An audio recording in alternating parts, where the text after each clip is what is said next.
Puji Tuhan Bapak Ibu Saudara. Shalom. Ya, hari ini kita akan mendengar satu judul khotbah yaitu generasi yang tajam dan menggenapi setiap rencana Allah. Generasi yang tajam. Kenapa saya beri judul generasi yang tajam? Karena berarti ada generasi yang tumpul.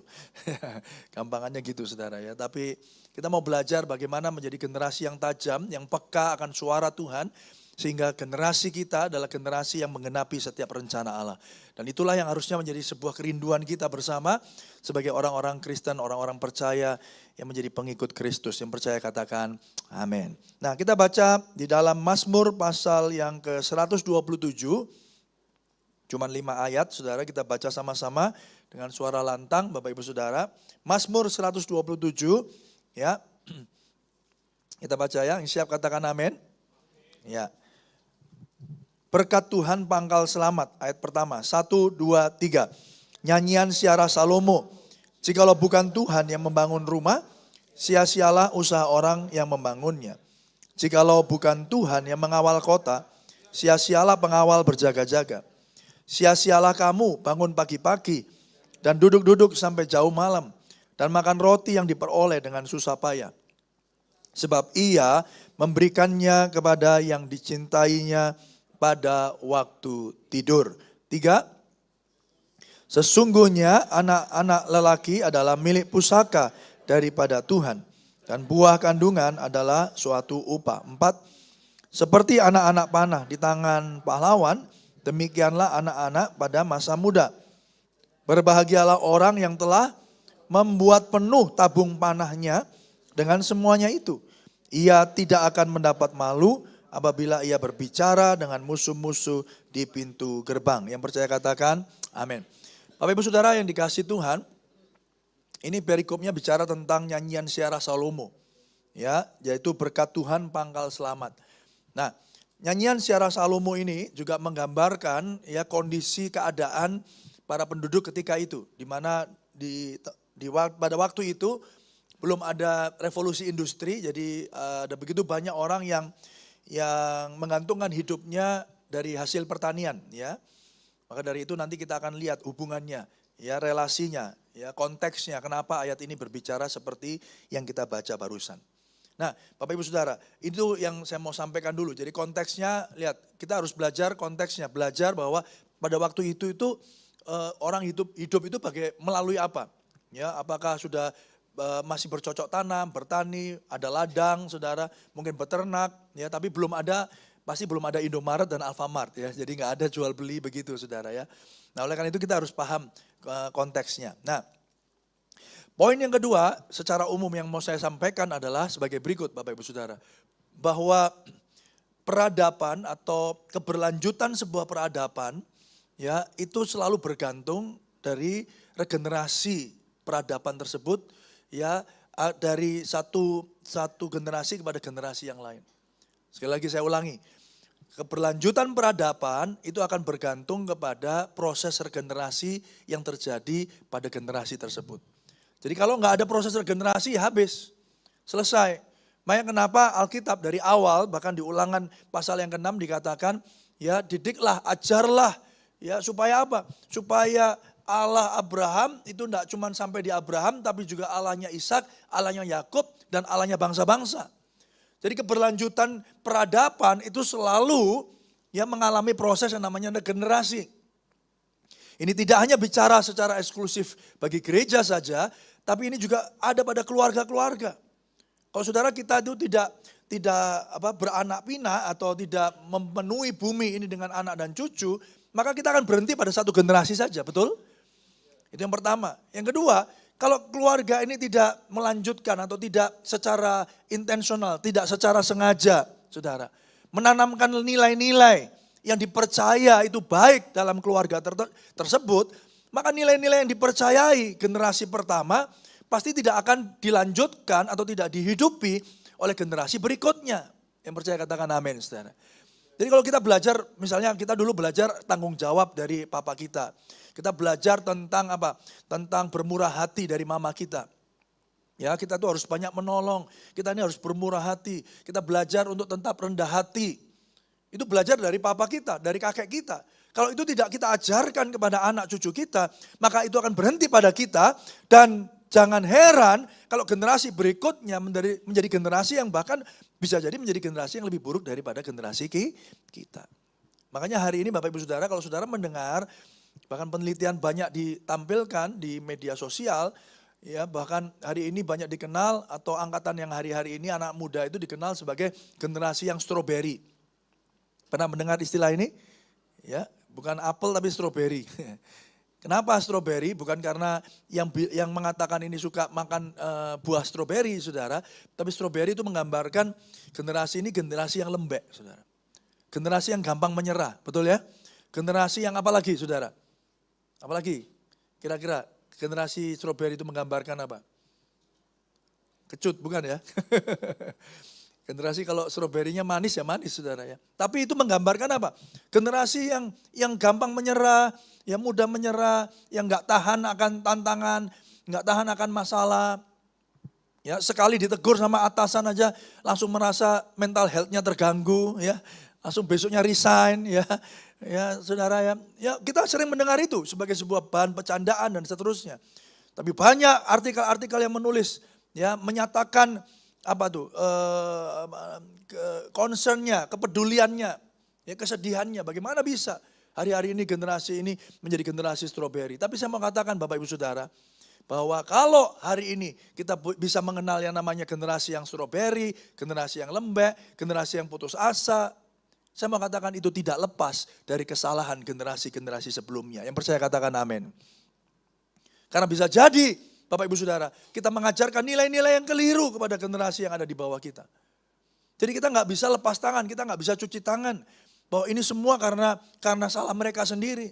Saya percaya Bapak Ibu Saudara, kalau gereja melupakan tugas dan tanggung jawabnya, kalau setiap orang tua melupakan tugas dan tanggung jawabnya, nggak heran generasi ini menjadi generasi yang kita lihat hari-hari ini. Nah oleh karena itu pelajarannya. Mazmur 127 itu salah satunya secara umum mengajarkan hal yang seperti yang tadi saya sampaikan.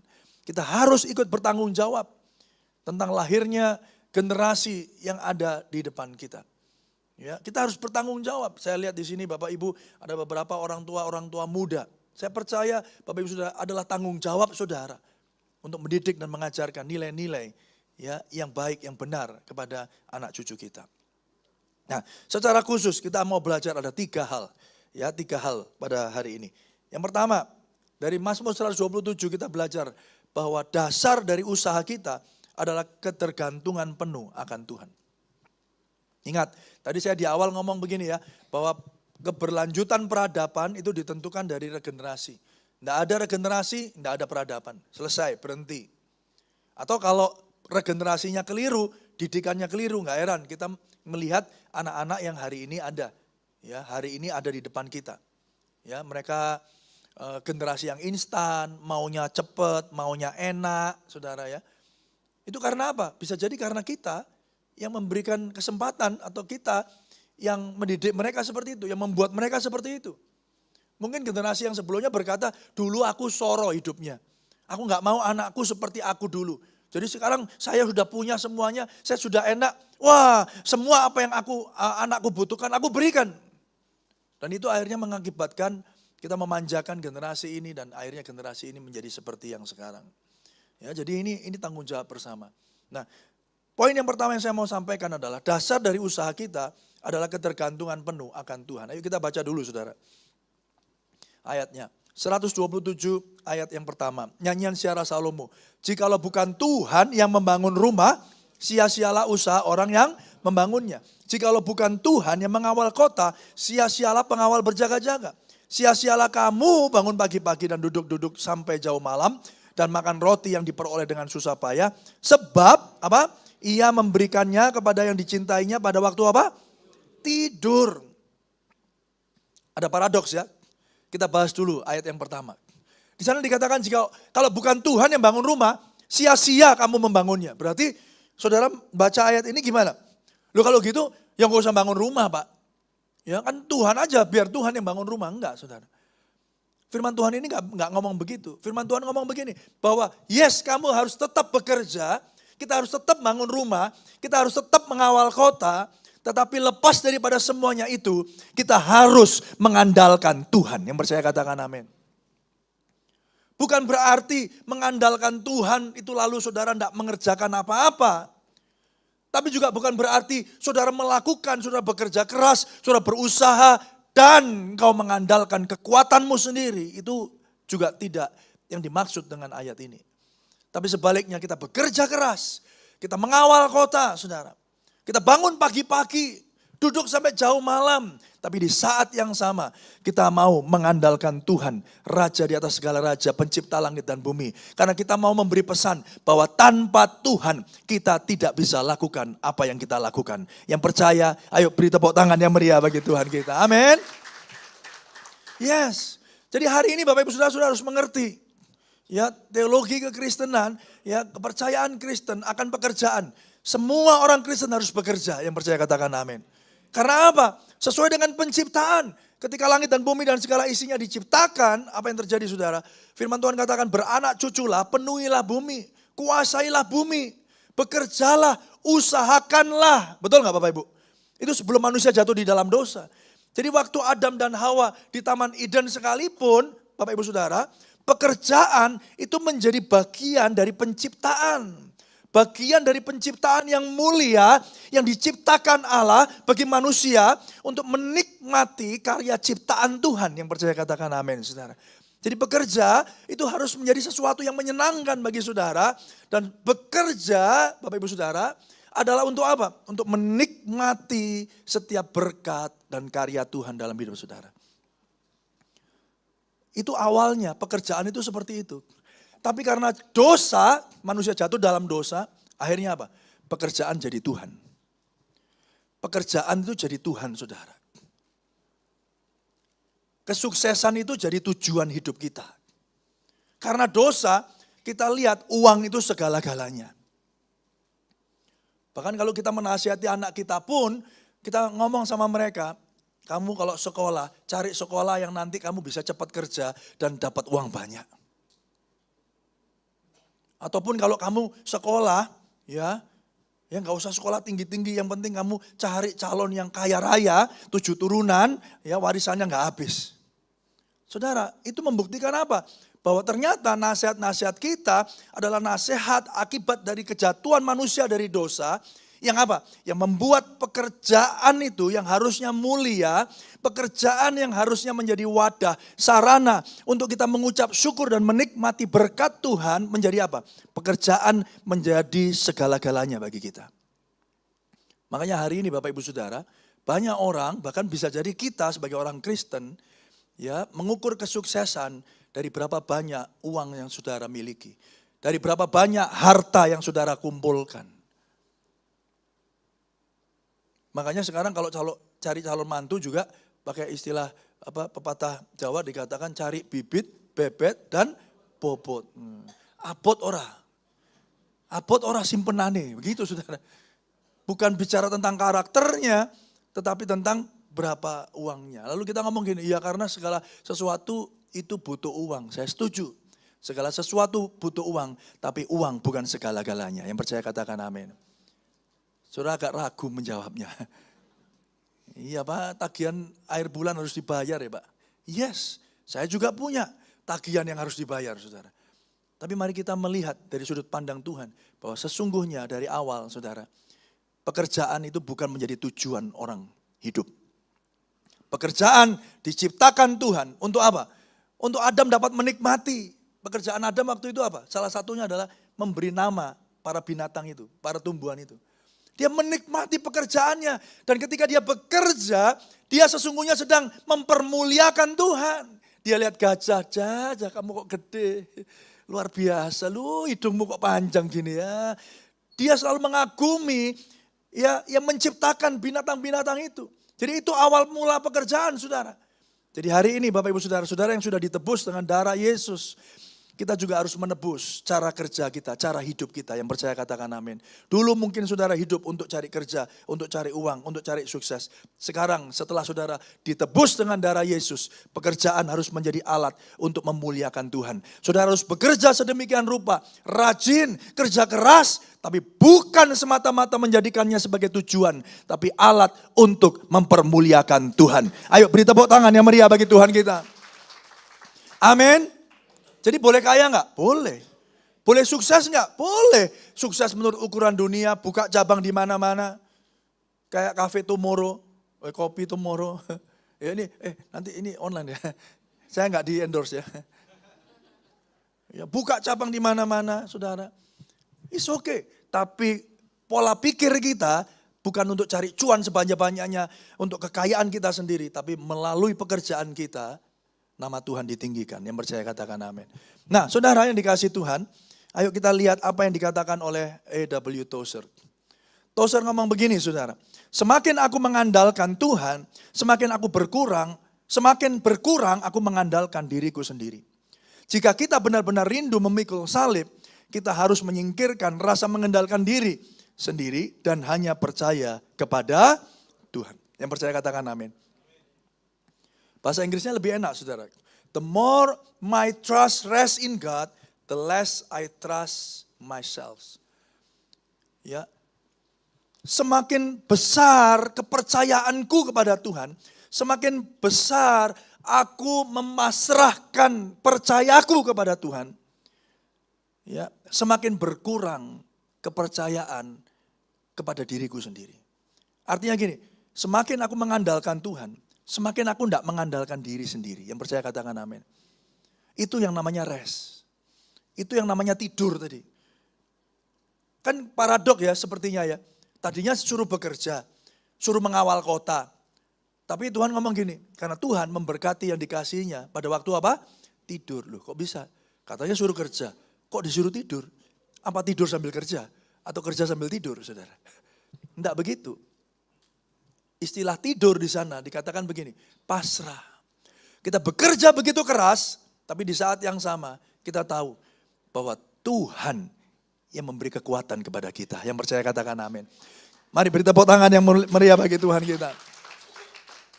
Kita rajin melayani Tuhan, bahkan Roma 16 dikatakan kita membanting tulang untuk melayani Tuhan. Tapi bukan kekuatan kita, tapi kekuatan Tuhan yang bekerja di dalam kita. Jadi hari ini yang belum bekerja, belum rajin, saudara, bekerjalah rajin. Saudara. Bukan untuk cari duit. Karena duit itu akan datang. Penyediaan Tuhan itu akan datang, yang percaya katakan amin. Saudara. Tapi rajinlah bekerja. Anak-anak muda, rajinlah berkuliah. Seakan-akan besok tidak ada lagi. Rajinlah baca buku. Selesaikan itu tugas. Jangan pernah nunda-nunda. Tapi di saat yang sama, saudara juga mengandalkan Tuhan. Yang percaya katakan amin. Amin Bapak Ibu Saudara. Ini penting saudara. Karena jika tidak Bapak Ibu Saudara, kita akan mengandalkan kekuatan kita sendiri. Kita perlu melatih tanggung jawab manusiawi kita dengan bergantung penuh kepada Tuhan. Saya ulangi, kita perlu melatih tanggung jawab manusiawi kita. Artinya saudara punya tanggung jawab yang saudara harus kerjakan. Kalau hari ini saudara dipercayakan menjadi seorang diaken, diakones, multimedia, pemain musik. Lakukanlah dengan sungguh-sungguh. Kerjakanlah tugas dan pelayanan saudara sungguh-sungguh. Tapi di saat yang sama engkau juga bergantung penuh kepada Tuhan. Makanya Bapak Ibu Saudara, ya, saya percaya kita semua itu adalah orang-orang yang berdoa, yang percaya katakan amin. Orang Kristen itu ya harus menjadikan doa itu gaya hidupnya. Siapa yang di sini kalau mau makan berdoa? Coba angkat tangan saudara. Semuanya angkat tangan ya. Atau enggak ada saudara? Tadi pagi sudah doa pagi. Sekalian doa pagi, doa siang, doa malam ya. Tuhan kan tahu hati saya. Kenapa kita berdoa? Karena kita mau Tuhan sucikan, kuduskan makanan kita. Betul Bapak Ibu Saudara? Karena ketika kita sedang berdoa, kita sedang memberi pesan kepada sorga bahwa saudara tidak bisa melakukannya, saudara butuh Tuhan. Yang percaya katakan amin. Ayo beri tepuk tangan yang meriah bagi Tuhan kita. Berarti di saat yang sama ketika kita tidak berdoa, artinya apa? Saudara lagi beri pesan apa sama Tuhan? Saudara, Tuhan aku gak berdoa ya. Karena aku masih bisa melakukannya dengan kekuatanku sendiri. Ya, jadi sekarang saya percaya gini, saudara. Doa itu nggak perlu dipaksa-paksa. Yang perlu diperhatikan adalah bagaimana saudara melihat dan saudara bisa mengerti kenapa saudara harus berdoa. Itu aja. Kalau saudara mengerti bahwa aku nggak bisa hidup tanpa Tuhan, saya mau katakan otomatis saudara akan berdoa. Nggak ada alasan orang Kristen ngomong gini, Pak, tapi saya nggak bisa berdoa. Nggak mungkin, saudara. Karena berdoa itu sesuatu yang wajar, yang keluar. Menjadi suatu jeritan minta tolong saudara kepada Tuhan. Masa minta tolong aja harus diajari, Pak, saya tolong diajari grammarnya, Pak. Strukturnya, bagaimana cara berdoa, kan aneh, saudara. Saudara kalau minta tolong sama orang, saudara nggak bisa minta tolong kan nggak usah diajari, pasti bisa. Pak, tolong Pak dosen pembimbing, ini tolong skripsi saya macet. Ya, Pak, tolong Pak, ini saya nggak punya uang, tolong saya mau usaha kredit, mau usaha buka toko. Saudara nggak perlu diajari, saudara pasti bisa. Oleh karena itu Bapak Ibu Saudara, kita harus melatih tanggung jawab manusiawi kita dengan bergantung penuh kepada Tuhan. Amin, saudara. Ya, jadi ini yang pertama poinnya. Ya, poin yang pertama. Yang kedua, ini bicara tentang keluarga berikutnya. Anak-anak adalah bukti dari berkat Tuhan. Anak-anak adalah bukti dari berkat Tuhan. Izinkan saya menjelaskan dulu Bapak Ibu Saudara. Artinya kalau hari ini saudara punya anak, itu artinya saudara menjadi bukti bahwa saudara disertai dan diberkati Tuhan. Yang percaya katakan amin. Lalu orang bertanya, Pak, kalau ada orang-orang yang diizinkan tidak punya anak, bagaimana? Anak di sini enggak bicara anak rohani, anak jasmani saja. Tetapi juga anak-anak yang saudara lahirkan. Menti-menti, orang-orang yang saudara mentor. Orang-orang yang sudah muridkan saudara. Dari kehidupan saudara. Dampak yang saudara nyatakan dalam hidupmu. Artinya engkau sedang bicara begini sama Tuhan. Aku tidak hanya hidup bagi diriku sendiri. Yang percaya katakan amin. Kita sudah ditebus dengan darah yang mahal. Supaya apa? Supaya kita tidak hidup bagi diri kita sendiri. Tapi hidup kita mulai berdampak bagi orang-orang yang ada di sekitar kita. Apakah itu tempat teman pekerjaan kita, teman kita yang baru, mereka izinkan belajar dari saudara, mereka nggak ngerti apa-apa, saudara ajari, dari yang nggak ngerti apa-apa sampai bisa apa-apa, itu anak saudara, itu berkat. Jadi hari ini kalau saudara, apalagi yang sudah diberkati dengan anak jasmani, saya mau katakan Bapak Ibu Saudara, engkau harusnya ketika melihat mereka, engkau akan berkata begini, syukur kepada Allah. Karena aku telah menerima berkat yang datang daripada Tuhan. Yang percaya katakan amin. Amin Bapak Ibu Saudara. Tapi di saat yang sama saudara bersyukur akan berkat Tuhan itu. Di saat yang sama saudara punya tanggung jawab untuk mendidik dan mengajar mereka. Yang percaya katakan amin saudara. Jadi nggak ada Bapak Ibu Saudara, suami-suami di tempat ini, papa-papa tolong mengerti, tolong mendengar suara ini saudara. Berkata pada istrinya, pokoknya yang penting aku cari duit, aku menyediakan makanan di meja makan, saudara. Ya, kamu yang bagian didik anak, kamu yang bagian ngelesi, kamu yang bagian ngajari, ya. Saudara enggak, tanggung jawab membesarkan anak itu ada di suami dan istri. Yang percaya katakan amin. Amin Bapak Ibu Saudara. Ini yang harus saudara perhatikan. Dan ini yang seringkali bisa jadi terlewatkan. Ayo kita lihat saudara. Ayat yang ketiga dari Mazmur 127 tadi. Sesungguhnya anak-anak lelaki adalah milik pusaka daripada Tuhan dan buah kandungan adalah suatu upah. Ya, saudara harus mengerti konteksnya. Jangan ngomong begini, Alkitab ini seksis Pak. Kenapa dia nggak ngomong anak laki-laki dan perempuan? Karena konteksnya pada waktu itu, anak laki-laki itu berguna untuk apa? Untuk membantu ayah mereka di ladang mereka. Ya, semakin banyak anak laki-laki, semakin kaya mereka. Kenapa ya? Karena apa? Karena ladangnya banyak yang garap, saudara. Makanya kayak filosofi pepatah yang kita sering dengar ya. Banyak anak, banyak. Ya, itu kan juga begitu kan. Dulu kita bangsa agraria, jadi semuanya petani, tinggal di desa, begitu bajak sawah. Ada yang bagian bajak sawah, ada yang menyiangi, ada yang nyirami, ya, ada yang bersih-bersih, macam-macam saudara ya. Jadi semakin banyak anak ya, makanya dulu anak itu langsung 10 ya, 12 gitu ya. Ya sampai hafal ini kamu nomor berapa, kamu namamu siapa ya, sampai lupa saudara ya. Tapi herannya dulu nggak pernah lupa ya orang-orang itu ya. Bapak saya aja 9 dari 10 bersaudara. Lalu mertua saya itu 10 dari 10 bersaudara. Ya, jadi 10 saudara ya, bayangin ya. Jadi seperti itu konsepnya. Nah, Di sana dikatakan anak-anak lelaki adalah milik pusaka daripada Tuhan dan buah kandungan adalah sebuah upah. Yang berikutnya saudara, Amsal 17 ayat ke-6. Mahkota orang-orang tua adalah apa? Anak cucu, dan kehormatan anak-anak ialah nenek moyang mereka.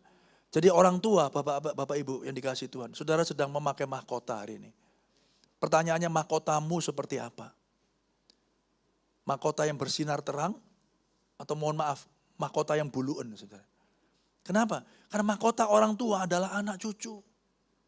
Keindahan mahkota saudara itu bergantung daripada apa? Daripada cara mendidik anak-anak saudara. Yang ngerti katakan amin saudara. Kalau di sini anak-anaknya adalah anak-anak yang sering kali dipanggil ke sekolah. Yang ngadap kepala sekolah. Kita minggu lalu sudah dipanggil, hari ini panggil lagi. Nanti minggu depan dipanggil lagi. Ya, saya ini mantan kepala sekolah, saya tahu. Ya, yang dihafal oleh kepala sekolah dan guru-guru adalah dua tipe manusia, dua tipe students, ya murid. Yang pertama adalah anak-anak yang berprestasi, ya yang pinter, ya nilainya A terus begitu ya. Tapi yang kedua adalah anak-anak yang, ya saudara jawab sendiri ya, anak-anak yang bermasalah begitu ya. Ya hafal sampai sekarang. Kemarin saya ke Galaxy Mall gitu ya, jalan sama anak-anak saya, tiba-tiba ada yang nyolek saya, Pak, Mister, gitu. Noleh gini, kamu, ya hafal saya nggak usah nyebutkan namanya. Apa kabar gitu ya. Dia sudah bawa troli ya, dia juga sudah beranak saudara ya. Jadi saya udah tua sekali. Loh, kamu ngapain di sini? Sama siapa di sini? Iya Pak, ini anak saya, istri saya lagi belanja. Oh iya. Ya saudara yang dikasih Tuhan, ingat anak-anak kita itu mahkota kita. Pertanyaannya mahkota apa yang kau akan kenakan hari ini? Itu yang pertama. Kalau saudara ngomong, saya nggak punya anak Pak. Anak-anak rohanimu, mana saudara? Apakah kita sudah menghasilkan anak-anak rohani? Apakah kita sudah berdampak bagi orang-orang yang ada di sekitar kita? Kita punya mentor-mentor, kita punya murid-murid. Keberlangsungan gereja ini adalah tergantung dari bagaimana saudara bisa memuridkan generasi yang berikutnya. Yang percaya katakan amin. Kalau itu tidak dilakukan, berhenti saudara. Gereja ini berhenti pada kita. Kalau kita udah habis, mati, ya berhenti juga mati gereja ini. Tapi kalau kita hari ini Bapak Ibu Saudara oleh anugerah Tuhan, ya dimampukan untuk mendidik, mengajar anak-anak kita, mementor mereka, memuridkan mereka, maka walaupun saudara nggak ada, gereja ini akan tetap ada. Yang percaya katakan amin. Beri tepuk tangan yang meriah bagi Tuhan kita. Dan berikutnya saudara, kehormatan anak-anak adalah nenek moyang mereka. Bapak-bapak, ibu-ibu, hati-hati dengan hidup saudara. Hati-hati dengan hidup kita. Papa mama, suami-suami, istri-istri, hati-hati dengan hidupmu. Jangan satu saat tiba-tiba ada berita viral, saudara. Wajah kita, nama kita, ya amit-amit jabang bayi, saudara. Saudara, saya punya kesaksian ada teman dari salah satu anak saya, ya dia tahu Pak, ya ini kasihan, teman saya ini papanya bermasalah. Sampai terkenal, sampai beritanya di mana-mana. Anak yang tadinya cerah, ceria saudara. Anak yang tadinya berprestasi, pinter di kelas. Jadi pemurung, jadi pendiam, jadi pemalu saudara. Nilainya turun saudara. Saudara-saudara ini adalah, di situ dikatakan apa Bapak Ibu Saudara? Nenek moyang itu kehormatan. Hati-hati bapak-bapak, ibu-ibu yang setuju katakan amin. Hati-hati dengan hidup kita. Kita meneladankan, kita mewariskan. Bukan hanya bicara tentang deposito di bank. Bukan hanya bicara tentang harta benda dan kekayaan.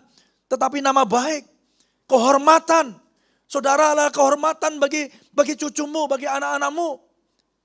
Maka kita harus berusaha untuk hidup benar di hadapan Tuhan. Yang percaya katakan amin. Amin Bapak Ibu Saudara. Ada yang orang bilang begini, Pak saya nggak bisa lagi Pak mempertahankan pernikahan saya. Kami harus bercerai.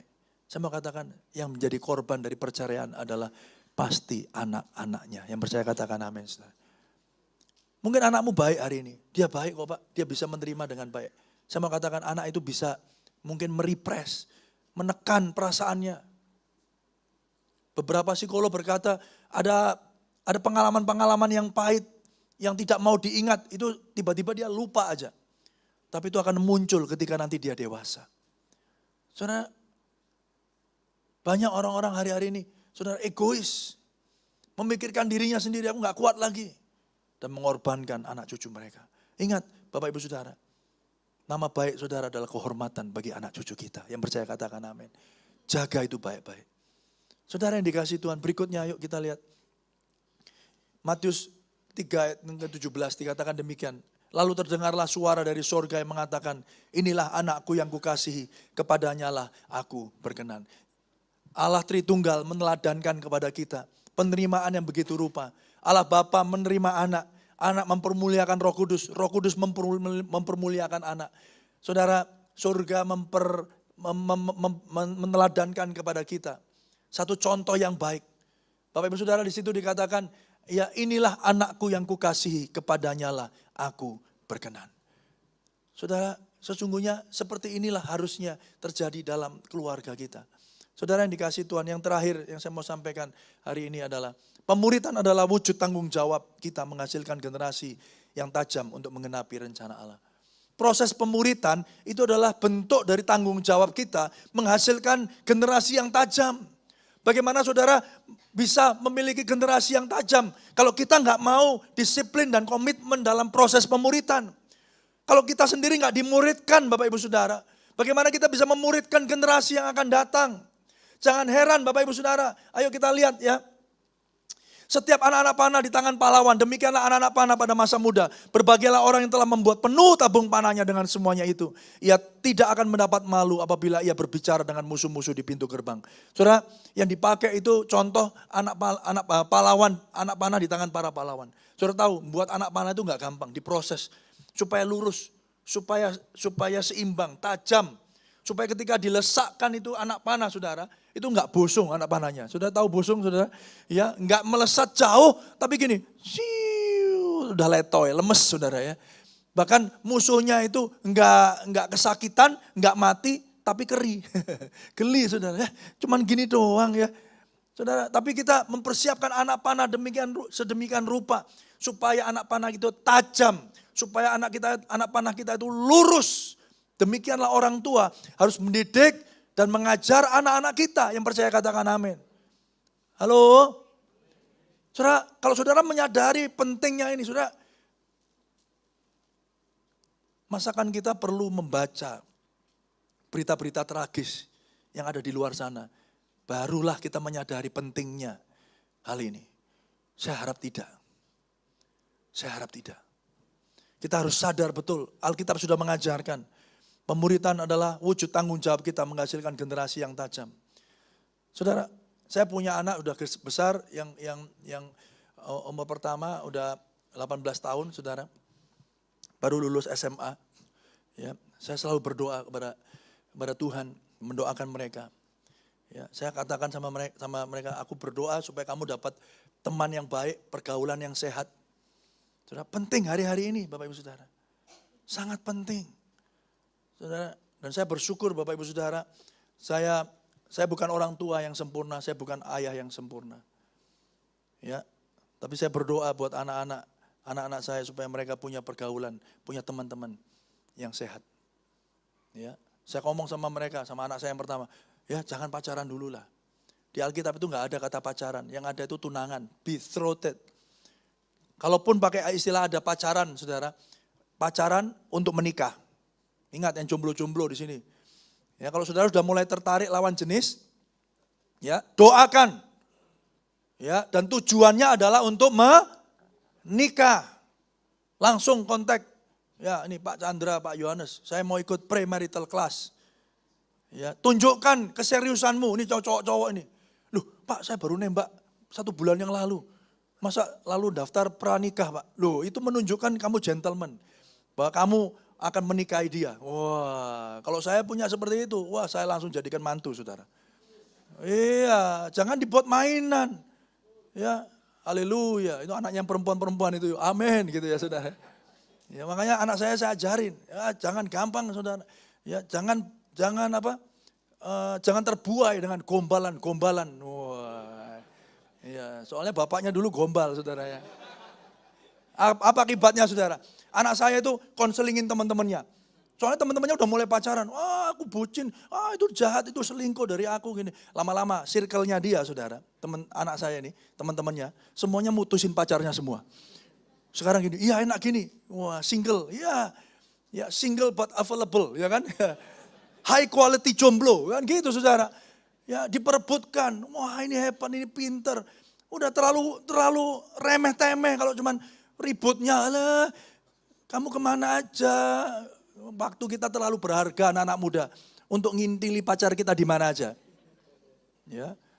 Repot Saudara, sampai buka-bukaan apa password gitu. Kamu di mana? Nih Sherlock. Ada yang toxic relationship. Kemanapun dia pergi harus Sherlock Saudara. Kalau saya begitu, saya waktu di WC tak Sherlock. Ya, toxic itu ya. Nah Saudara, hati-hati. Hati-hati.